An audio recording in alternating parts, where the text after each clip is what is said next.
sinasapian daw ang kanilang mga miyembro na meron ding kakayahan di umanong makapagpagaling ng mga sakit. Sa gitna ng pangamba ngayon ng buong mundo sa COVID-19, may isang samahan sa Agusan del Sur na nagsasabing hindi raw sila tinatablan ng anumang virus. Ang pumoprotekta at nagpapalakas daw kasi sa kanila ang di umano pagsapi sa kanila ng mga banal na espiritu.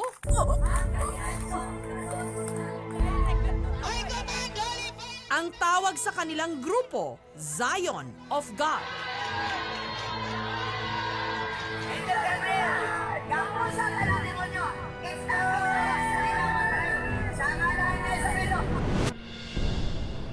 Dito sa Mount Zion, sa Prosperidad, Agusan del Sur sila matatagpuan mula sa jump-off point ng Mount Zion. Welcome sir, kami po yung susundo sa inyo sa Mount of Zion. Sinundo ang aming team ng 3 lalaking nakaputi.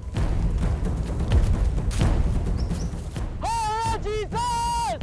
Hallelujah! Pero sa gitna ng mga papuri, pinatigil nila ang aming team. Sir, bawal po dito ang nakaitim. Kailangan niyo pong magpalit ng puti. Matapos ang 15 minuto, narating na rin nila ang Mount Zion.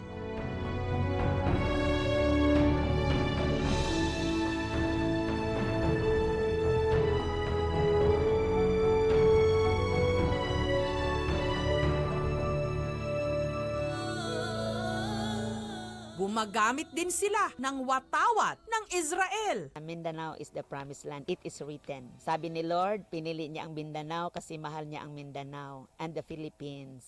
Nung araw na yon, ipinakita rin nila sa aming team ang kanilang Holy Fire Baptism, kung saan sinasapian daw sila ng banal na espiritu.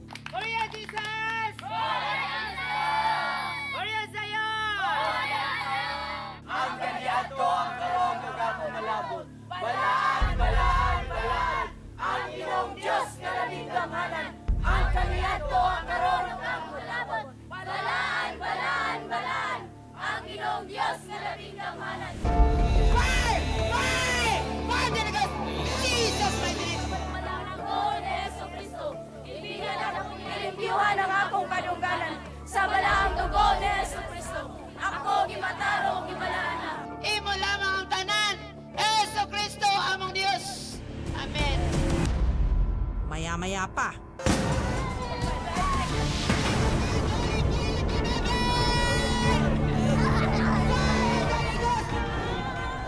Kasi ang katawan natin is marumi. Hindi si Lord makapagsanib kung hindi mo na niya lilinisin ng kanyang spiritual fire. After shaking, alis sila sa katawan nila. Tapos, they'll be traveled to hell. Some of them travel to heaven. Yung mga willing na heart, yun lang ang pinapasukan ni Lord. may mga nagsimula na ring mag-iyakan.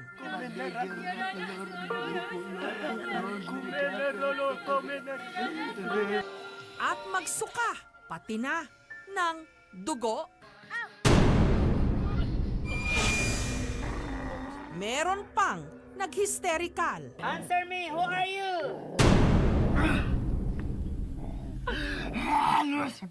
Thy will be done in the name of Jesus. Karantanan akong buwan! Out! In the name of Jesus Christ! Lucifer, speak out in the mighty name of Jesus. Sayap! Sa ngalan ni Kristo, speak out! Tira ako! Masunog sa impyerno! Karon! Your time. Maningkamot ko sa karon! Sure. Hapa! Sa ngalan ni Jesus Kristo!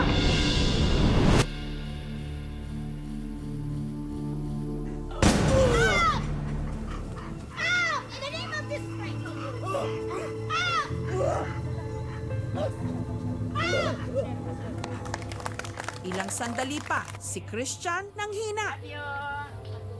Love you, Chris. Hindi ko ano yung katawan ko. kasi Nag-control ni Satan. Iba yung gumagamit. Na-feel na ko ang kalayo ni Lord, ang kagahom ni Lord. Kakaibang experience. Pagod, pero pagka ilan ka minutes na, wala na balik ang natural nimo. Different sicknesses they have due to Satan. So, aalis yun. Pati coronavirus, malayo yan dito sa Sign of God. Ang nagsisilbi nilang pinuno, si Nieva. I was once a deep ed teacher. After in the teaching field as a businesswoman, naging barangay kagawad ako sa poblasyon. Marunong siyang makighalubilo sa mga co-teachers niya. Siguro kung hindi pa siya umalis, principal na siya ngayon. Magaling yung teacher na yun. Hindi ko alam ang ginagawa niya ngayon. I have 9 children. I have 10 grandchildren with my husband there below. Subalit lahat ng ito, tinalikuran daw ni Nieva. For 4 years, hindi ako nakababa. Mayroong mga special occasion, halimbawa birthday ko, umaakyat sila to greet me. Nagsimula lang daw ang lahat sa isang panaginip. God called me at 3 o'clock in the morning. Nieva! Nieva! Gising! Lord, bakit ako? Di ko kaya, Lord. Sabi ni Lord Jesus, kaya mo, sasamahan kita.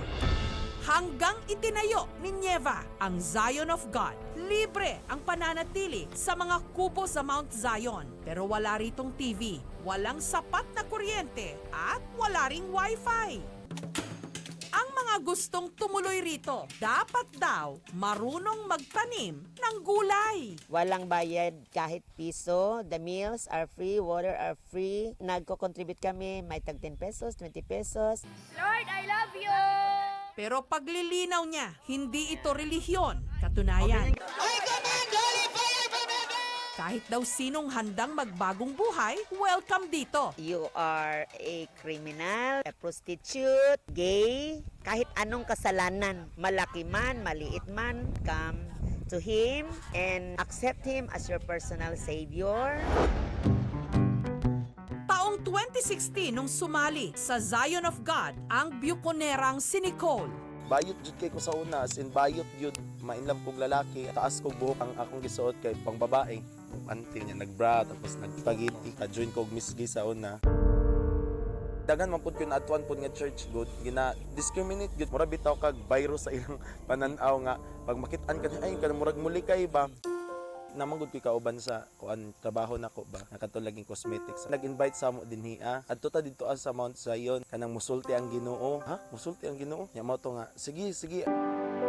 Sa loob lang daw ng 3 araw sa Zion of God, Napagupit ko og buhok niya ay paupaw pantaton ka ay lang natingala sila nga ho. Uy, noon sa naman ka ani sure gid ka ana ing ana. desididong-desidido raw si Nicole. Kinalimutan na ang dating siya. At heto na siya ngayon. Si Nicole naging Giovanni. Wa bitaw na anad. Uy, bayot ana bitaw Jesus name.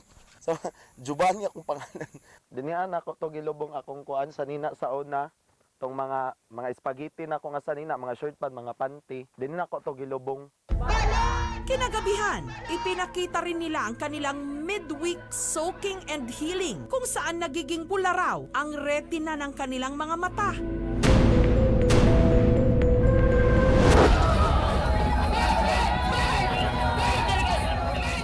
Abangan mamaya sa gabing ito, ipakikita ng mga miyembro ng Zion of God ang di manoy pagpupula ng retina ng kanilang mga mata. Hudyat daw na makikita na ang mga espiritu. Wow, himala ba to? Ano kaya ang susunod na mangyayari? Tweet na gamit ang hashtag KMJS15.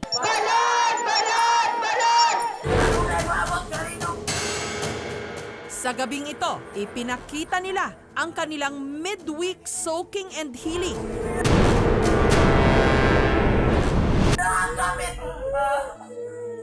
Ako ang Diyos na buhay na gisimba ninyo. Kung saan di mano nagiging pula ang retina ng kanilang mga mata. Patunay daw na makakakita sila ng mga espiritu. Pero sa kuha ng aming mga kamera, walang nagbago sa kanilang mga mata. Ibang-iba sa kuha ng cellphone ng ilan nilang mga miyembro na nagmistulang pula ang kanilang mga mata. Uy, tingnan mo. Tingnan mo yung mata. Tingnan mo yung mata. Gabi na nagsoking, wala jud mo nakita ditoan na lain-lain color. Walay pula, walay mga ingon na mga klaseng color. Kuan lang siya puti. May usa ka kay Lord Jesus, musiga ang imong mata kasi may kalayo dito si Lord Jesus na holy fire. Sa kalagitnaan ng shoot, may kasapi na nagsabi na tila meron daw kakatuwang nangyari kay Nieva na nakunan din ng cellphone video. Saktong sa pagtaas ng kamay ni Nieva, bigla raw lumiwanag ang video.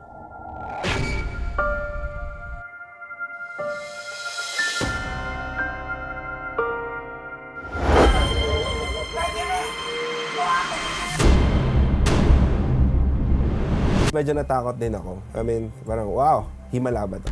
Reflective kasi ang ating mga mata. Kasi kung titingnan natin yung scientific explanation nito, yung nakikita natin na parang ilaw doon is actually from a source. Meron tayo tinatawag na red light. Kasi sa lakas ng ilaw na pumapasok. Kaya nga kung mapapansin mo yung mga phones ngayon, kahit yung mga cameras, meron na silang red eye detector. Yung phone kasi na ginagamit natin sa bahay is more of an automatic exposure. It's normal naman ang exposure niya. Medyo underexposure pa nga. Bakit? Kasi kung titignan mo yung video, doon na nasa likod niya is masyadong maliwanag. So yun yung tinatry i-balance ng sensor. Kailangan maging balanse yung ilaw dun sa likod. And nung pagtaas niya nung kamay, mapapansin mo na natakpan yung liwanag sa likod. So yung AA ngayon, ang tinatry niya ngayon i-balanse yung nasa harap. Walang tao na immune sa COVID sapagkat this is something new. This is a new virus. Ibig sabihin, this is the first time that this virus was introduced sa mga tao. It's an escapist way of devoting their time, their attention on something more, I should say, spiritual, na pagdating sa mga life problems, talagang pinasa Diyos na lang. Para sa mga basher, I love you. Hindi ako baliw. Ang lahat na hindi na-enjoy sa Holy Spirit, hindi talaga makakaintindi sa supernatural moving ng Panginoong Diyos. Ang paniniwala at pananalig, personal.